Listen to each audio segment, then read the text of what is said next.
Good morning mga ka-under, panibagong araw, panibagong vlog na naman mga ka-under. Ngayong araw ay papasyal ko kayo sa summer capital of the Philippines, ang Baguio City. Noong nakaraan ay pinasyal ko kayo sa Amboclaw Dam at Silver Spring mga ka-under. Ngayon ay ililibot ko naman kayo sa Baguio. Tara mga ka-under, habang wala kang ginagawa at pinaglalabakan ng iyong misis ay ipapasyal kita sa ganda ng summer capital of the Philippines, ang Baguio City.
So mga ka-under, on the way tayo ngayon sa abandonadong hotel and resort ng Green Valley.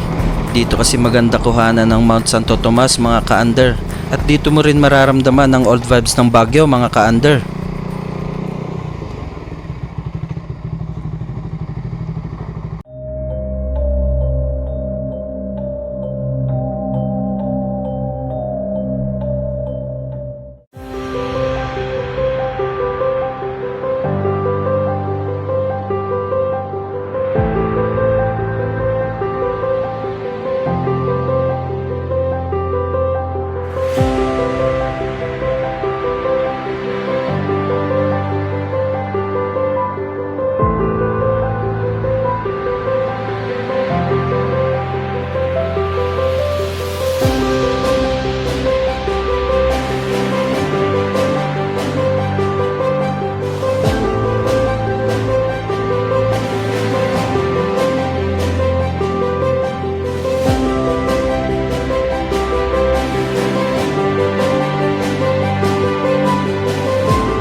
Ayun mga ka-under, aalis na tayo.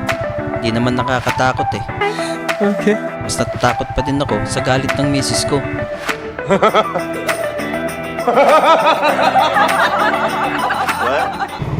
Hanggang dito na lang munang vlog natin sa araw na to mga ka-under. Sa part 2 ng Baguio Benguet Rides natin ay ipapakita natin ang iba't ibang lugar na magagandang view at may iba't ibang storya mga ka-under. Hanggang sa muli mga ka-under, paalam!